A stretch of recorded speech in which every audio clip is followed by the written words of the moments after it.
पश्चिम Asia में युद्ध का आगाज अमेरिका ने ईरान को तबाह करने के लिए किया, उसका वजूद मिटाने के लिए किया और ये दावा खुद प्रेसिडेंट ट्रंप ने किया था और अब भी कर रहे हैं, मगर हालात इसके ठीक उलट है। मिडिल ईस्ट में ईरान ने इतना जबरदस्त पलटवार किया है जिसकी कल्पना किसी ने भी नहीं की थी।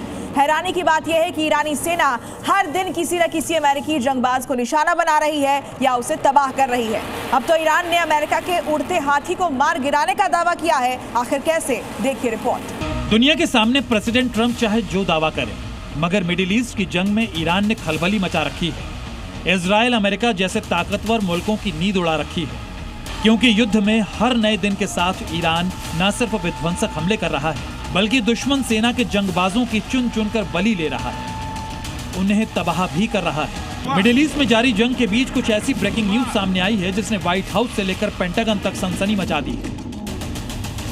ब्रेकिंग न्यूज नंबर 1, अमेरिका का KC-135 विमान पश्चिमी इराक में क्रैश हुआ। ब्रेकिंग न्यूज नंबर 2, रेड सी में तैनात USS गराल्ड एयरक्राफ्ट में आग की खबर।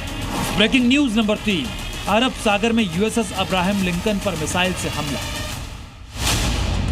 इन्हीं तीनों खबरों के सामने आने के बाद ये आशंका जताई जा रही है कि मिडिल ईस्ट की जंग ईरान फ्रंट फुट पर खेल रहा है, तो वहीं अमेरिका और इजराइल बैकफुट पर है। क्योंकि अब तक तो ईरान के हथियारों, विमानों से जुड़ी तबाही की तस्वीरें सामने आ रही थी, मगर अब अमेरिकी जंगबाजों के ढेर होने, उन पर हमले की खबरें सुर्खियां बनी हुई है। और सबसे ताजा वाकया है अमेरिका के KC-135 विमान के क्षतिग्रस्त होने का।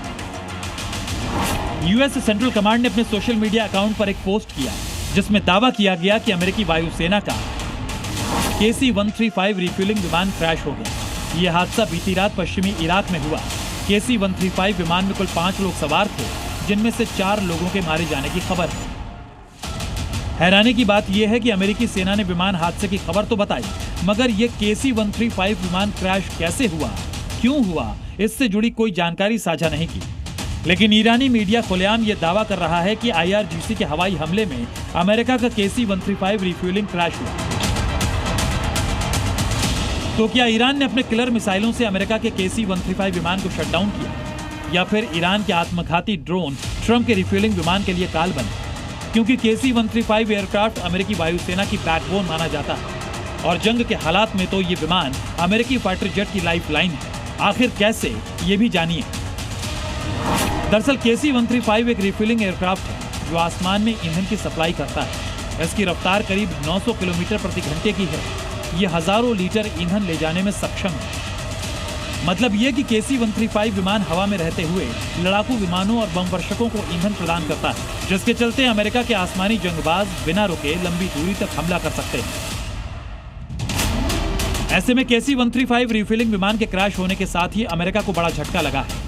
लेकिन ईरान के बारूदी इंतकाम का सिलसिला यही नहीं थमा है। इसी बीच ये भी दावा किया जा रहा है कि अरब सागर में US नेवी के aircraft carrier USS Abraham Lincoln पर भी अटैक हुआ है और इस बार ईरान ने अमेरिकी जंगी बेड़े को बैलिस्टिक मिसाइलों से दहलाने का दावा किया है। हालांकि अमेरिका ने इस हमले की पुष्टि नहीं की है, मगर ये कोई पहला मौका नहीं जब अरब सागर में तैनात अब्राहम लिंकन पर अटैक किया गया। ईरानी सेना के मुताबिक USS अब्राहम लिंकन पर अब तक 5 बार हमला हो चुका है, लेकिन ट्रंप दुनिया के सामने अलग ही शगुफा छोड़ रहे हैं। अगर ईरान तबाह ही हो चुका है तो फिर अमेरिकी लड़ाकू विमानों, एयरक्राफ्ट कैरियर और विमानों को कौन तबाह कर रहा है, उन पर हमला कौन कर रहा है?